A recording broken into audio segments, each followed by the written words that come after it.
عليك السلام أقبل إلينا عجل يا إمام. اعوذ باللہ من الشیطان الرجیم. بسم اللہ الرحمن الرحیم. لا حول ولا قوة الا باللہ العلی العظیم.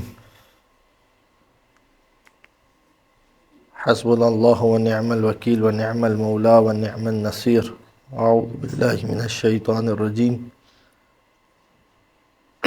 بسم اللہ الرحمن الرحیم.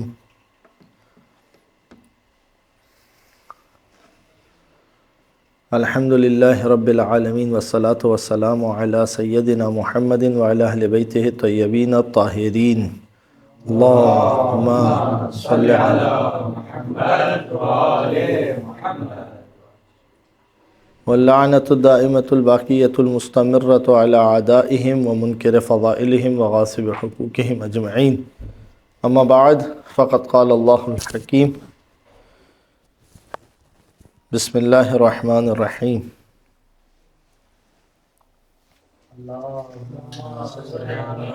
محمد وآل محمد.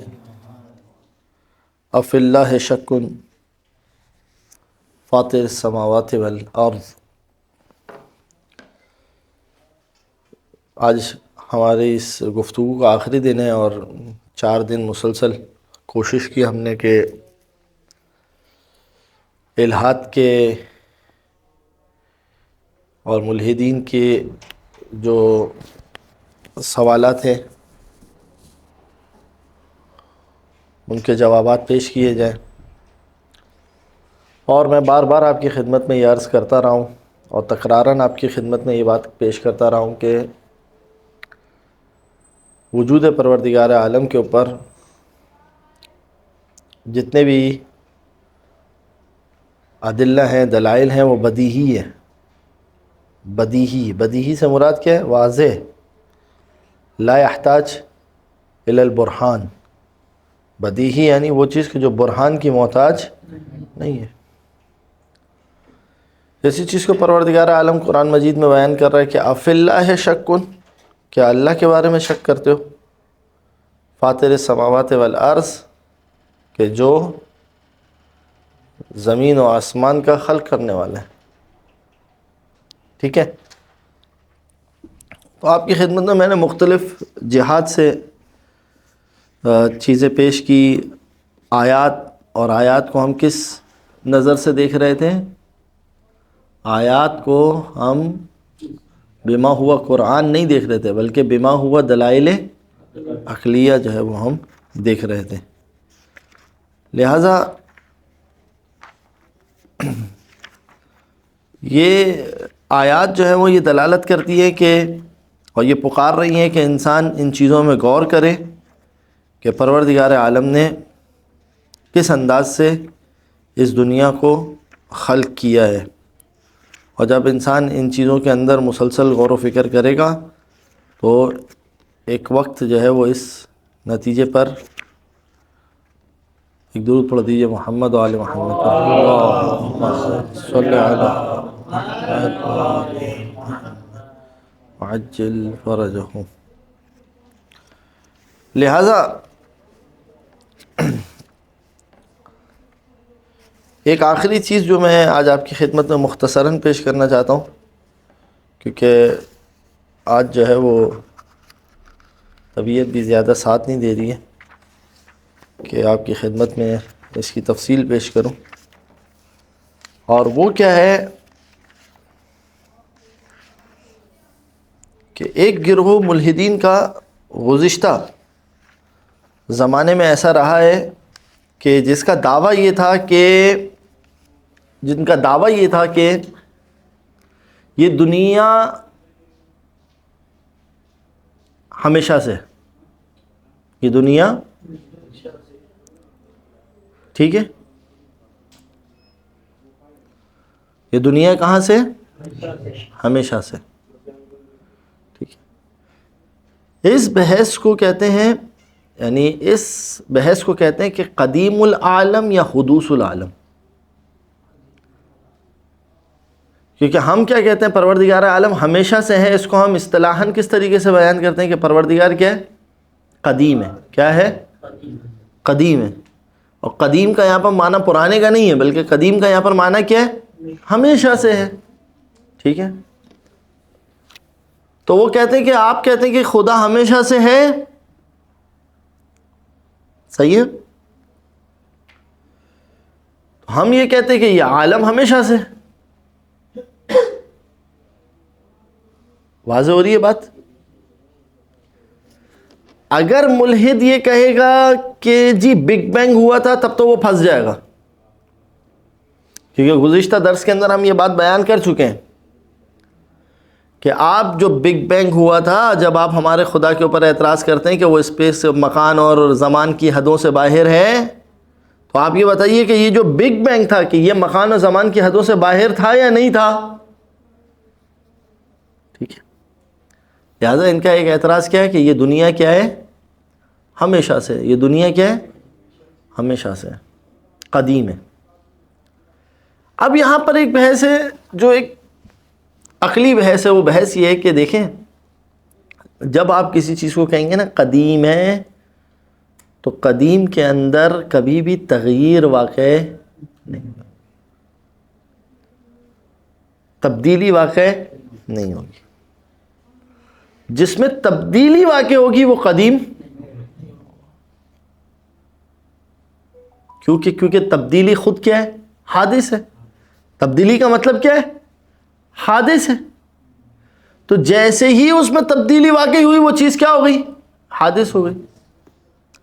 اور حدوث عالم کے اوپر، اس جملے کو درک کیجئے گا، حدوث عالم کے اوپر سائنس خود اس بات کو ثابت کر چکی ہے کہ یہ عالم کیا ہے؟ حادث ہے، قدیم.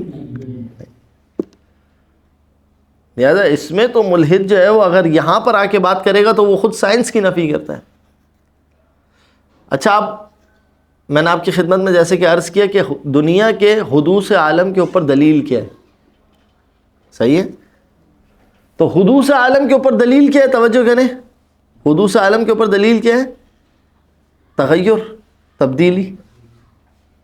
تغیر اور تبدیلی کیا ہے؟ حدوث عالم کے اوپر دلیل ہے.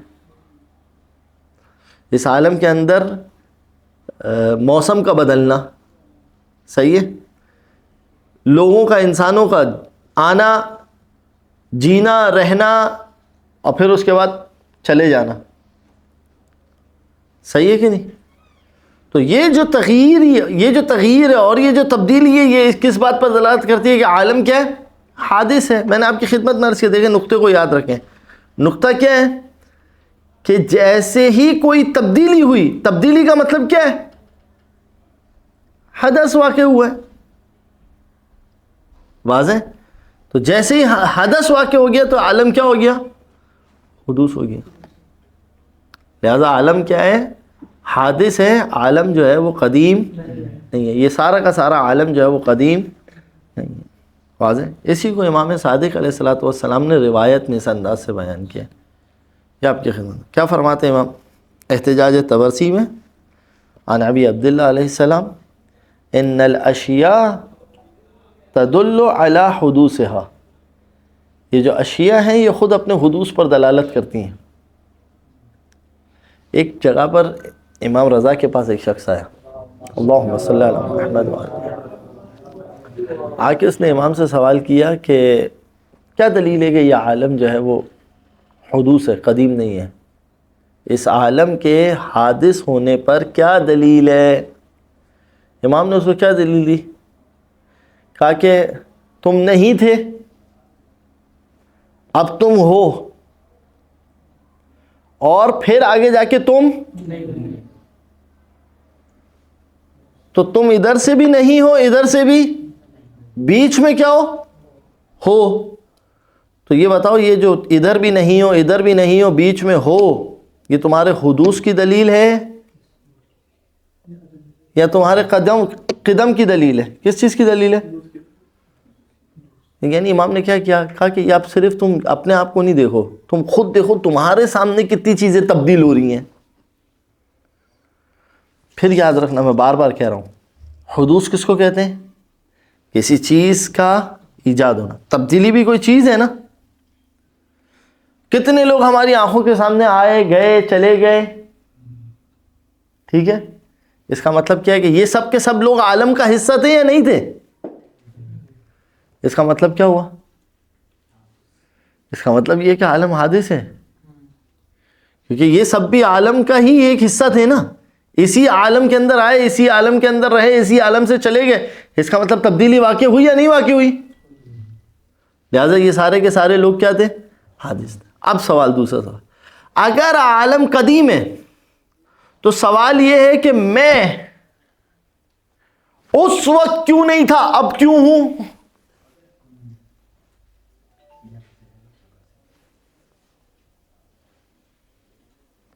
ہم کون سے زمانے میں زندگی جی رہے ہیں؟ 2000 تو 61 ہجری میں ہم کہاں تھے؟ توجہ کر رہے؟ ہمارا ایک زمانے میں ہونا اور ایک زمانے میں نہ ہونا خود اس بات کی دلیل ہے کہ عالم کیا ہے؟ حادث ہے. ٹھیک ہے, ورنہ یہ جو تقدیم و تاخیر ہے یہ محال ہے. کیوں تقدیم و تاخیر ہے؟ کیوں میں بعد میں آیا, کیوں وہ پہلے آ گئے؟ بھائی ابو ذر کیوں اس زمانے میں آ گئے, میں کیوں اس زمانے میں آ گیا؟ اس کا مطلب یہ ہے کہ عالم کیا ہے؟ حادث ہے. ابو ذر آج کے زمانے میں نہیں ہے. امام حسین اس زمانے میں آ گئے, امام حسین آج کے زمانے میں نہیں ہے. ٹھیک ہے, اس کا مطلب کیا ہے کہ عالم کیا ہے؟ حادث ہے. یہ تغییر, یہ تبدیلی بتا رہی ہے کہ عالم کیا ہے؟ حادث. پھر میں کہہ رہا ہوں بار بار اس نقطے, کیونکہ حادث کس کو کہتے ہیں؟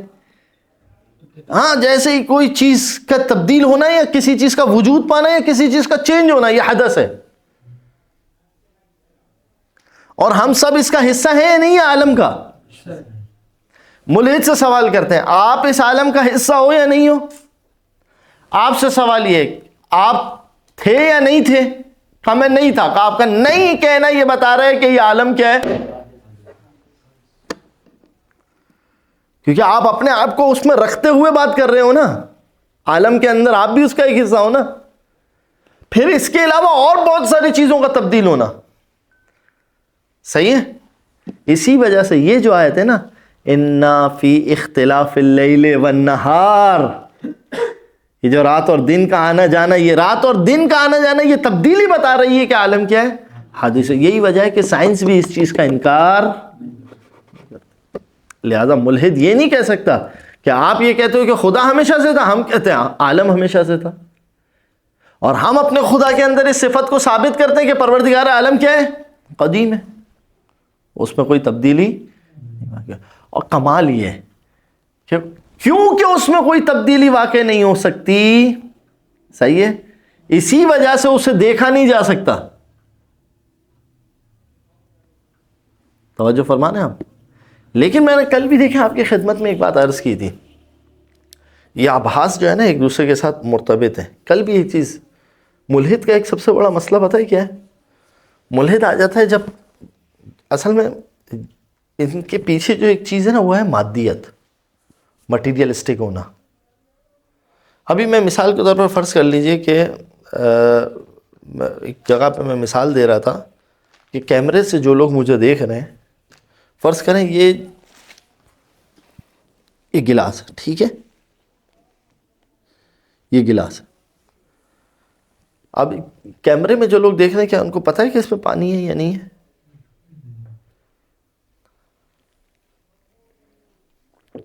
اب وہ لوگ کیا سمجھیں گے؟ کیونکہ ایک عقل مند شخص بیٹھا ہوا ہے, جب پینے کے طریقے کے مطابق کر رہا ہے, اس کا مطلب کیا ہے؟ اس کا مطلب ان کے لیے اس میں پانی ہونا کیسے ثابت ہوا؟ میری حرکت کی وجہ سے ثابت ہوا.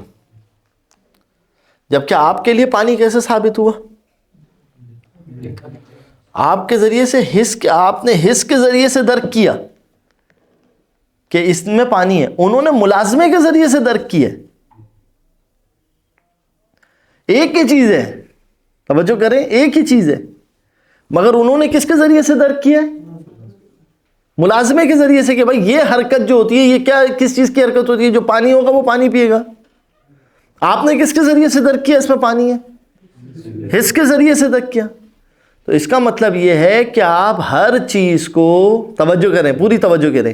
اس کا مطلب یہ ہے کہ آپ ہر چیز کو صرف اور صرف ان حواس خمسہ کے ذریعے سے درک نہیں کر سکتے ہیں، بلکہ آپ خود مانتے ہیں اس بات کو کہ بہت ساری چیزوں کو ملازمے کے ذریعے سے درک کرنا چاہیے. اور ہم آپ کو بار بار یہی کہہ رہے ہیں کہ جب زمین کو ایک ہی پانی سے سیراب کیا گیا تو یہ کیسے ہو گیا کہ جو دو زمینیں برابر برابر میں تھی، ایک میں سے کھجور اگتی ہے اس کا کلر براؤن ہے، ایک میں سے امرود اگتا ہے اس کا کلر ہرا ہے، جبکہ پانی کا کلر کیا ہے؟ یہ کیسے ہو گیا؟ اس کا مطلب یہ ہے کہ یہ ملازمہ ہے اس بات کا کہ کوئی ہے کہ جو ان امور کے اندر تدبیر کر رہا ہے. وہ کوئی کون ہے؟ کوئی عالم میں کوئی ایسا شخص ہے کہ جو دعویٰ کرتا ہے میں کر رہا ہوں؟ کوئی نہیں کرتا دعویٰ. اس کا مطلب یہ ہے کہ ایک ذات ہے کہ جو ہماری نگاہوں سے پوشیدہ ہے، کہ جو بسیط ہے، غیر مرکب ہے، قدیم ہے، کہ جو اس کے اندر کیا کر رہی ہے؟ تصرف کر رہی ہے. لہذا یہ ان کے دو بڑے مسئلے ہیں. ٹھیک ہے، ایک مسئلہ کیا ہے؟ مادیت کی طرف آ جانا. اب وہ کیا کہیں گے؟ بار بار آپ سے یہ کہیں گے. لہذا آپ دیکھیے جو ابھی مناظرے ہوئے ہیں حال کے اندر، اس کے اندر بھی آپ دیکھیں یہ بتائیں کہ خالق نے خلق کیسے کیا، یہ بتائیں کہ خالق نے خلق کیسے کیا. میں ان سے آپ سے سوال کرتا ہوں، بہت چھوٹی سی بات ہے، ذرا توجہ کیجیے گا، دیکھیے گا اس کو. خالق نے خلق کیسے کیا؟ تمہارے سامنے کس طرح سے تبدیلی اور تغییر ہی واپس ہو رہی ہے. میں اس سے سوال کرتا ہوں، چھوڑ دیجئے، فرض کر لیجئے کہ کوئی خالق نہیں ہے، فرض کر لیجئے کہ کوئی خالق نہیں ہے. یہ بتائیے، توجہ کیجئے گا، یہ بتائیے یہ جو زمین ہے، اس زمین کے اندر جب آپ نے بیج ڈالا، آپ نے کھیتی باڑی کی اور اس کے اوپر پانی ڈالا، اب آپ مجھے بتائیے یہ کھیتی باڑی نے اور یہ پانی نے اندر جا کے ایسا کیا اثر کیا؟ آپ مجھے بتائیے کہ زمین میں ایسا کیا اثر ہوا کہ جس کی وجہ سے یہ اورنج بن کے نکلا؟ تو آپ کیا کہیں گے کہ حضور ہم زمین کے اندر تھوڑی ہیں، ہم بہت اب جو کیمرے وغیرہ آ گئے ہیں جو زمین کے اندر، یا جس طریقے سے الٹرا ساؤنڈ آپ کو بتا رہا ہے کہ ماں کے پیٹ کے اندر، آپ اس قرآن کی آیت کی تصدیق کر لیجئے وہاں پر جا کے کہ کیا کہا پروردگار عالم نے کہ ہم نے جو ہے وہ اسے مٹی سے خلق کیا، اس کے بعد جو ہے وہ ہم نے اسے نطفہ، پھر اس کے بعد علقہ، پھر اس کے بعد مضغہ، پھر قصون العظام لحمہ، پھر اس کے بعد ہم نے جو ہے وہ ہڈیوں کے اوپر گوشت چڑھایا. آپ ایک خاتون کو لیجئے جو پریگننٹ ہو، پہلے دن سے لے کے 90 دن تک اس کے اوپر الٹرا ساؤنڈ لگائیے، اس کو پورا مانیٹر کیجئے، دیکھیے کہ جس طریقے سے خالق کہہ رہا ہے اس طریقے سے چیزیں چل رہی ہیں کہ نہیں چل رہی ہیں. توجہ کیجئے. لہذا فرض کر لیجئے چلے کوئی خالق نہیں ہے، اب آپ بتا دیجئے کہ یہ چیز کیسے خلق ہو رہی ہے زمین کے اندر. اس کا مطلب یہ ہوا کہ یہ بات آپ بھی مانتے ہیں، توجہ کیجئے گا نقطہ ہے، یہ بات آپ بھی مانتے ہیں، یہ بات ہم بھی مانتے ہیں. فزکس کا جو پروفیسر ہوگا کیا وہ ضروری ہے کہ رکشہ والے کو بھی فزکس سمجھا سکے؟ اور اگر کیا وہ رکشہ والے کو فزکس نہیں سمجھا سکے گا تو اس کا مطلب یہ کہ وہ فزکس کا پروفیسر نہیں ہے. توجہ کریں. فقہ کا جو پروفیسر ہوگا، جو استاد ہوگا، کیا ضروری ہے کہ وہ ٹھیے والے کو بھی پوری فقہ کی دلیل سمجھا سکیں، چاند کی مثال کے طور پر مسائل سمجھا سکیں؟ فرض کر لیجئے کوئی مجتہد ہے کہ جو کسی سبزی والے کو، توجہ کریں، کسی سبزی والے کو، توجہ کرنا، یہ بہت بسیط مثال ہے مگر ساتھ رہیے گا، کہ اگر فزکس کا پروفیسر یا مثال کے طور پر کوئی مجتہد اگر کسی عام انسان کو استدلال نہیں سمجھا سکتا تو کیا یہ اس بات کی دلیل ہے کہ وہ مجتہد نہیں ہے؟ عقل یہ فیصلہ دیتی ہے؟ نہیں، عقل کہتی ہے کہ کیونکہ اس کے اندر صلاحیت نہیں ہے. آپ یہاں مانتے ہیں کہ نہیں مانتے ہیں؟ آپ یہاں پر مانتے ہیں. اسی وجہ سے اس خالق العقل نے جتنی عقل دی ہے اس حد تک تم اس کو سمجھ رہے ہو، اس سے آگے کے لیے نہ اس نے تمہیں اس کا مکلف بنایا کہ تم اس بات کو سمجھو. اور اگر تم نہیں سمجھ پا رہے تو اس کا یہ مطلب نہیں ہے کہ اس خلق کرنے والے نے کیسے خلق کیا، اگر یہ تمہیں سمجھ میں نہیں آ رہا، اس کا یہ مطلب نہیں ہے کہ خالق نہیں ہے. اس کا مطلب یہ ہے کہ تمہاری عقل اتنی بڑی نہیں ہے کہ اس خالق کی ہر چیز کو سمجھ سکو.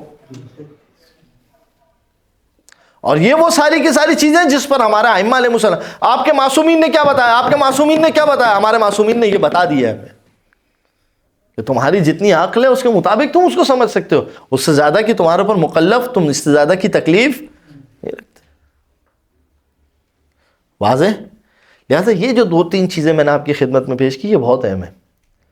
مادیت کے اوپر جو یہ بات کرتے ہیں، آپ ان کو بہت عرفی مثالیں لا کے دیں، اس لیے کہ میں نے یاد ہو اگر آپ کو پہلے درس میں کہا تھا کہ اگر پروردگار عالم اپنے وجود کے دلائل بدیہی نہیں رکھتا، قیامت کے اندر پروردگار عالم کسی پر حجت نہیں کر سکتا. اس سے کہ ممکن ایک سبزی والا کہتا پروردگار سے مجھے کیا پتا، پروردگار عالم نے اس کے اندر، اس کی سبزی کے اندر اپنا مظہر رکھا ہے. توجہ فرما رہے ہیں. اسی لیے اہل بیت علیہ السلام نے ہر مقام کے اوپر البئر تدل علی البعیر والثورۃ تدل علی الحمار، ہر مقام کے اوپر. اور کوئی جس نے آ کے بڑی عقلی بات کی، اب دیکھیے چھٹے امام اس کو اسی انداز کو کس انداز سے بتا رہے ہیں، پوری سائنس اس میں پوشیدہ ہے. جو میں نے ابھی آپ کی خدمت میں عرض کیا، چھٹے امام جو ہے وہ اس کو کس انداز سے، ان الاشیاء تدل علی حدوثها، اشیاء خود اپنے حدوث پر دلالت کرتی ہیں، ہونا پھر نہ ہونا پھر ہونا. توجہ کر رہے ہیں.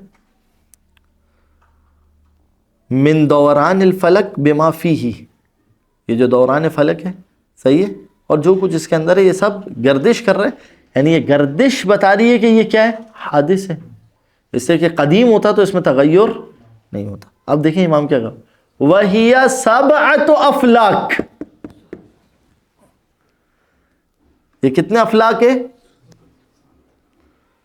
کل کتنے، 7 ہیں. اب یہاں پر دیکھیں امام نے افلاک کی بات کی ہے، یہاں پر سما کی بات نہیں کی ہے کہ 7 آسمان کی بات نہیں ہو رہی ہے، یہ سیاروں کی بات ہو رہی ہے. یہاں پر آپ جو ہے وہ فلک سے مراد یہ نہیں لیں گے کہ فلک سے مراد جو آسمان مراد لیا جاتا ہے عام طور پر، نہیں، یہ نہیں مراد لیں گے. وَهِيَ سَبْعَةُ أَفْلَاكَ وَتَحَرُّكُ الْأَرْضِ، اور یہ زمین کی حرکت دیکھ رہے ہو تم، گردش. یعنی آپ دیکھیں امام کے کلام میں اس وقت موجود ہے کہ زمین کی گردش ہے، جبکہ سائنس کتنے عرصے کے بعد اس چیز پر آئی ہے کہ زمین گردش کرتی ہے نہ کہ سورج. وَمَنْ عَلَيْهَا، اور جو کچھ اس زمین کے اوپر ہے، وَإِنْقَلَابُ الْأَزْمِنَةِ وَإِخْتِلَافُ الْوَقْتِ وَالْحَوَادِثِ الَّتِي تَحْدُثُ فِي الْعَالَمِ، اور یہ جو حوادث واقع ہو رہے ہیں، دیکھو تمہارے سامنے، کل امیر تھا آج غریب ہو گیا، کل سبزہ اگا ہوا تھا آج ویران ہو گیا، کل تک زمینیں ایسی تھی کہ جس کے اوپر کھیتی باڑی ہو رہی تھی، زراعت ہو رہی تھی، آج بنجر ہو گئی. ہر چیز کو دیکھتے جاؤ، تمہیں پتہ چلے گا کہ یہ چیز، یہ حصہ، اس کا مطلب تم یہ کہنا چاہ رہے ہو کہ اسی مرکب کے اندر کچھ حصے ایسے ہیں کہ جو حادث سے کچھ حصے قدیم ہیں، یہ کہنا چاہ رہے ہو؟ توجہ فرما رہے ہیں آپ. اس کا مطلب کیا ہے کہ یہاں پر جو ہے یہ عالم جو ہے وہ کیا ہے، حادث ہے، نہ کہ یہ عالم قدیم ہے. آسن تم دیکھیے اب یہ ومن زیادت و نقصان و موت و بلا و استرار النفس،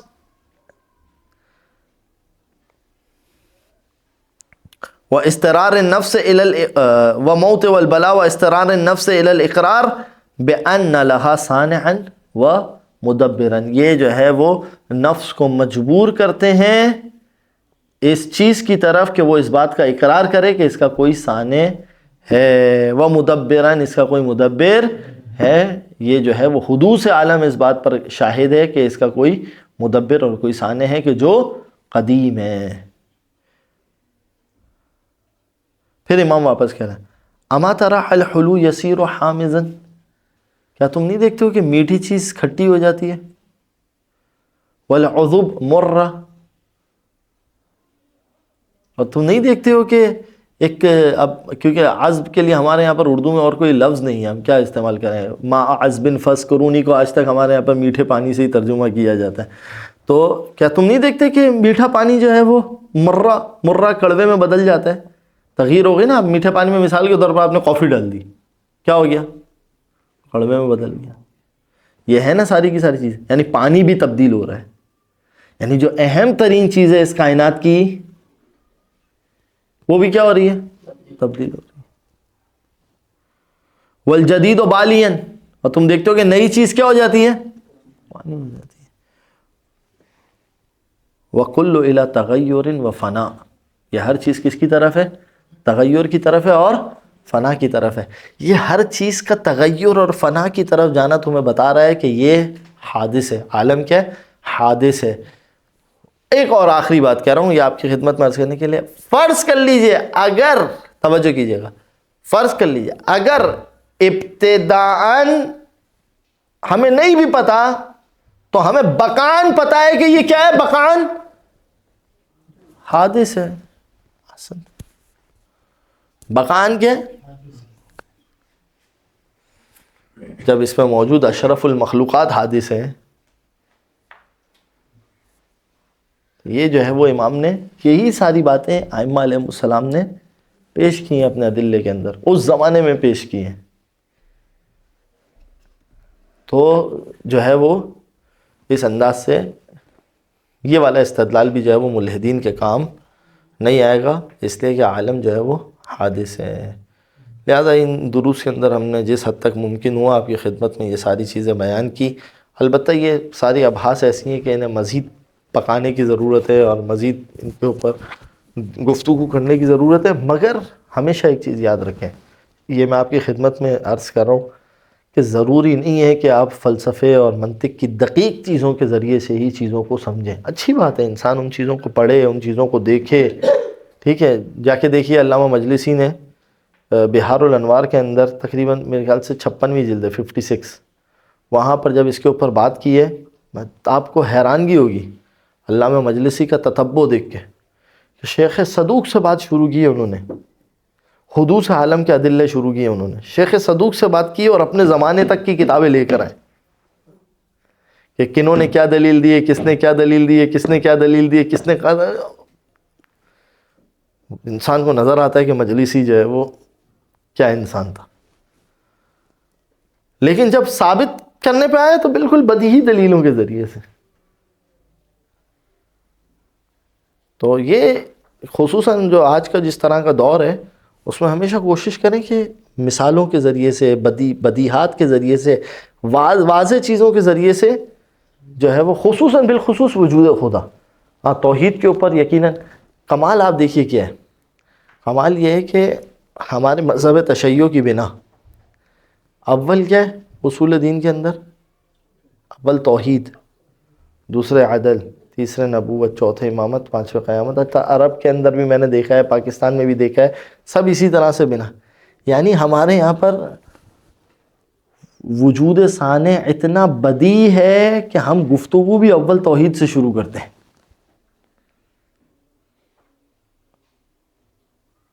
صحیح ہے کہ توحید سے گفتگو کرو کہ وہ ایک ہے یا دو ہے. صحیح ہے، کیونکہ ثنویہ ایک عقیدہ ہے کہ ایک شر کا خالق ہے اور ایک جو ہے وہ خیر کا خالق ہے، تو ادھر خدا ہے اور ادھر جو ہے وہ شیطان ہے. اب یہ ساری ابحاث جو ہے وہ بڑی لطیف ابحاث ہیں کہ انسان جو ہے وہ اس میں دیکھے، اس میں دقت کرے. بہرحال عزیزوں آپ کی خدمت میں مختصر سی ایک بات جو پیش کرنا چاہتا ہوں وہ بی بی ختیجہ سلام اللہ علیہا کے حوالے سے. اور آج جو ہے وہ شہزادی کی شہادت کا دن ہے. آپ دیکھیے ایک عورت کا کمال دیکھیے، یعنی جہاں اتنے بڑے بڑے مفکر جاہل ثابت ہوئے، جنہوں نے چاند کو دو ٹکڑے دیکھتے ہوئے بھی چاند کو شگافتہ ہوتے ہوئے دیکھا ہے اپنی آنکھوں سے، مگر اس کے باوجود بھی رسول کی رسالت پر ایمان نہیں لائے. اس چیز کو ہمیشہ یاد رکھیں کہ والذین فی قلوبہم زیغ، جن کے دلوں میں کجروی ہو، تنگی ہو، وہاں پر ہدایت. اور انسان کو کبھی اس سے فکر مند بھی نہیں ہونا چاہیے، کبھی انسان کو اس چیز سے فکر مند نہیں ہونا چاہیے. پروردگار عالم کا کام ہے ہدایت کسی کے دل میں اتارنا. مگر آپ ذرا کمال دیکھیے انہی مقامات پر کہ جہاں پر ابو لہب جیسا شخص، ابو جہل جیسا شخص کہ جو بڑے عالم شمار ہوتے تھے، وہ کائنات کے رسول کی رسالت کو درک، اور وہاں پر ایک بی بی ایسی ہیں کہ جو اپنے غلام کو بھیجتی ہیں، اگرچہ کہ اس کے اوصاف سے درک کر لیا تھا کہ یہ کوئی معمولی شخص اور وہ اپنے خادم کو بھیجتی ہے اور کہتی ہے کہ بتانا کہ مجھے اس نے سفر میں کیا کیا ایسے کام کیے. اور جب وہ غلام میسرہ آ کے یہ ساری کی ساری چیزیں بتاتا ہے تو اس کے بعد وہ اس بات پر راضی ہو جاتی ہیں کہ مجھے جو ہے وہ اسی شخص سے شادی کرنی ہے جس کے لیے نہ جانے عرب کے کتنے رشتے آئے ہوں. ایک خاتون ہے. توجہ کیجیے گا, خاتون کے لیے روایات کے اندر بھی یہ چیزیں موجود ہیں کہ کم عقل ہونا, ٹھیک ہے, جذباتی ہونا, یہ ساری چیزیں روایات میں بھی موجود ہیں. لیکن اگر خاتون بی بی ختیجہ جیسی ہو, میں آپ کی خدمت میں ایک چیز عرض کرتا ہوں, کبھی اس پہ سوچئے گا, دیکھیے گا. آج بھی یہ پورا سعودی عرب کس کا ہے؟ آج کا یہ پورا سعودی عرب کون بسے ہوئے تھے یہاں پہ؟ کفار قریش, یہودی, عیسائی, اور ایک طاقت تھی جو محمد صلی اللہ علیہ وسلم کی ابھری تھی. ٹھیک ہے, یہی تھا. وہ کس کا مال تھا کہ جو سارا کا سارا خرچ ہوا, کہ جس کی وجہ سے اتنا بڑا انقلاب برپا ہوا کہ محمد مصطفیٰ نے یہودیوں کو بھی پسپا کر دیا. تبوک کی جنگ کے بعد, خیبر کی جنگ کے بعد, تبوک کی جنگ کے بعد ختم ہو گئے, یہودی پسپا ہو گئے. عیسائی سارے کے سارے کیا ہو گئے؟ پسپا ہو گئے, ختم ہو گئے. ٹھیک ہے, حتیٰ کہ فَمَنْ حَاجَّكَ فِيهِ مِنْ بَعْدِ مَا جَاءَكَ مِنَ الْعِلْمِ فَقُلْ تَعَالُوا نَدْعُ أَبْنَاءَنَا وَأَبْنَاءَكُمْ وَنِسَاءَنَا وَنِسَاءَكُمْ. کفار قریش کس کے مال کی مدد تھی کہ جس نے ابتدا دی؟ یعنی سارے مدینے کے اوپر, بلکہ پورے سعودی عرب پر, تبوک کتنا آخر میں جا کے, پورے سعودی عرب کے اوپر کس کا غلبہ تھا؟ محمد رسول اللہ کا غلبہ تھا. مگر یہ کس کے ذریعے سے ہوا؟ تو وہی اسلام آج تک چل رہا ہے نا وہاں پر. تو آج بھی جو کچھ ہے اس کے اندر یا ختیجہ کا حق ہے یا علی ابن ابی طالب کا حق ہے. آج تک. اور یہ احسان فراموشی ہے کہ انسان جو ہے وہ ایسی ہستیوں کو بھول جائے. لہذا ہمیں پروردگار عالم کا شکر ادا کرنا چاہیے کہ اس نے ہمیں ان دروازوں سے جڑا رکھا. اور بی بی ام المومنین بی بی ختیجہ سلام اللہ علیہا کا یہ حق ہے کہ انسان ان کے خاطر جو ہے وہ نیکی کو انجام دے. کم از کم 2 رکعت نماز پڑھ کے بی بی ختیجہ سلام اللہ علیہا کے لیے ہدیہ کرے, اور وہ بی بی جس کو خدا سلام ہدیہ کرے, کہ جبرائیل آئے اور آنے کے بعد کہے کہ آپ ختیجہ کو ہمارا سلام پہنچانا, اللہ کا سلام پہنچانا, میرا سلام پہنچانا. پھر جس کے بعد بیوی جواب دے ان اللہ هو السلام. پروردگار عالم کی تو ذات ہی وہ ذات ہے کہ جو سلامتی والی ذات ہے. وَمِنْهُ السلام وَإِلَيْهِ السلام. اسی کے پاس سے سلامتی جاری ہوتی ہے, اسی کے پاس ساری سلامتیاں پلٹتی ہیں. تو واقعاً انسان کو سوچنا چاہیے, میں کہتا ہوں کہ خواتین کو خاص طور پہ سوچنا چاہیے کہ ایک خاتون سبقت کر گئی, ایک خاتون سبقت کر گئی چند ایک خاص لوگوں کو ہٹا کے, کہ جن کے اوپر کیونکہ یا تو نبی عیسیٰ کے وہ جانشین تھے یا کوئی ولی خدا تھے, جیسے جناب عبد المطلب, جناب ابو طالب. ان چند ایک کو ہٹانے کے بعد اگر سب سے پہلے کسی نے سبقت کی ہے تو وہ بی بی ختیجہ سلام اللہ علیہ. اور واقعاً آج کے دور میں کہتا ہوں کبھی آپ اس کو ہے نا, اس کو ذرا بیٹھ کے سوچیں. آپ کے پاس اور ہمارے پاس ہم دیکھتے ہیں نا اسی دنیا کے اندر جو مالدار بیٹھے ہوئے, بڑے بڑے مالدار بیٹھے ہوئے, ٹھیک ہے, آپ ذرا جا کے ان سے اسی محمد مصطفیٰ کے دین کے لیے کچھ مانگے تو صحیح. جتنی جائیداد ہوتی ہے نا اس کا 2% بھی شاید نکلنا مشکل ہوتا ہے. مگر کس طریقے سے اپنا سب کچھ محمد مصطفیٰ کے نام کر دینا, یہ چھوٹی بات نہیں ہے. مال کی قربانی دینا, آج بھی میں آپ کو بتا رہا ہوں, اسنیچنگ ہوتی ہے نا, دیکھیں چھوٹی چھوٹی چیزوں کے ذریعے سے سمجھیں. اسنیچنگ آتا ہے نا, چھیننے والا, وہ آپ سے مال چھیننے کے لیے آیا ہوتا ہے. بعض اوقات بندہ مال بچانے کے چکر میں کیا دے دیتا ہے, اتنی ہوس ہے مال کی. اور یہ تو اسنیچنگ والا ہے نا, ورنہ ایسے اوور آل دیکھ لیجئے, آپ پوری دنیا کے اندر دیکھ لیجئے کہ انسان جو ہے وہ اپنی آخرت کو بچانے کے چکر میں نہیں ہوتا, بلکہ کس کو بچانے کے چکر میں رہتا ہے؟ دنیا کو بچانے کے چکر میں رہتا ہے, مال بچانے کے چکر میں رہتا ہے. اس زمانے کے اندر ایک خاتون نبی کی نبوت کو شناخت بھی کرے اور اس کے بعد اپنا سارا کا سارا مال رسول خدا کے حوالے کر دے، بلکہ سارا کا سارا مال نہیں، خود اپنے نفس کو رسول خدا کے حوالے کر دے، تو پھر پروردگار اسے کیا دے کہ اس کے بطن سے ایک بیٹی فاطمہ زہرا پیدا ہو اور اس بیٹی کے ذریعے سے پروردگار عالم مہدی کو پیدا کرے کہ آخر دور تک آخر قیامت تک ختیجہ کا احسان دنیا سے ختم۔ پروردگار عالم سے دعا ہے کہ پروردگار بی بی ختیجہ سلام اللہ علیہ کے صدقے میں جو بھی لوگ بیچارے پریشان حال ہیں، غریب ہیں، مسکین ہیں، محتاج ہیں، پروردگار عالم ان تمام کی مشکلات کو حل فرمائے۔ پروردگار عالم مالدار طبقے کو یہ توفیق دے کہ وہ T20 اور چیمپئنز ٹرافی اور فلاں چیزوں پہ خرچ کرنے کی بجائے دین پر بھی جو ہے وہ کچھ خرچ کرنے کا سوچ لیں۔ اسی طرح پروردگار عالم جو ہے وہ ان تمام لوگوں کے مال میں برکت دے کہ جو اس ماہ رمضان کے اندر دین کی خصوصاً سرگرمیاں، بالخصوص علوم آل محمد، آج واقعاً آپ دیکھیں غربت دیکھیں علوم آل محمد کی، یعنی لوگ کھانے پینے کے لیے فلاں چیزیں کے لیے یعنی ہر چیز کے اوپر خرچے کو تیار ہیں، مگر علوم آل محمد کے لیے جو ہے وہ خرچ کرنے کے لیے کسی کے پاس دل موجود نہیں ہے۔ پروردگار عالم اہل بیت کے چاہنے والے مالدار طبقے کو علوم آل محمد کے لیے خرچ کرنے کی توفیق عنایت فرمائے۔ پروردگار محمد و آل محمد کے صدقے بی بی ختیجہ کا صدقہ، ماہ رمضان کا صدقہ، پروردگار ایک تو یہ تیرا عظیم شہر ہے، پھر اس عظیم بی کا واسطہ ہم نے تیری بارگاہ میں پیش کیا۔ پروردگار ہمیں کسی ایسے فقر و فاقہ میں مبتلا نہ کرنا کہ جس کی وجہ سے ہمیں اپنا دین بیچنا پڑے۔ پروردگار تجھے واسطہ اس بیوی کا صدقہ خدایا، جہاں تو اتنی مخلوقات کو دے رہا ہے خدایا، حوضہ علمیہ کے طلاب کے اوپر نظر کرم فرما۔ پروردگار ان کے مالی حالات کو بہتر فرما۔ پروردگار زمانے کے امام کے ظہور میں تعجیل فرما، ہم سب کو ان کے اعوان و انصار میں شمار فرما۔ بسم اللہ الرحمن الرحیم، اللہم کن لولیک الحجۃ ابن الحسن صلواتک علیہ وعلی آبائہ فی ہذہ الساعہ وفی کل ساعہ ولیا وحافظا وقائدا وناصرا ودلیلا وعینا حتی تسکنہ ارضک طوعا وتمتعه فيها طويلا برحمتك يا أرحم الراحمين۔ اللهم صل على محمد وآل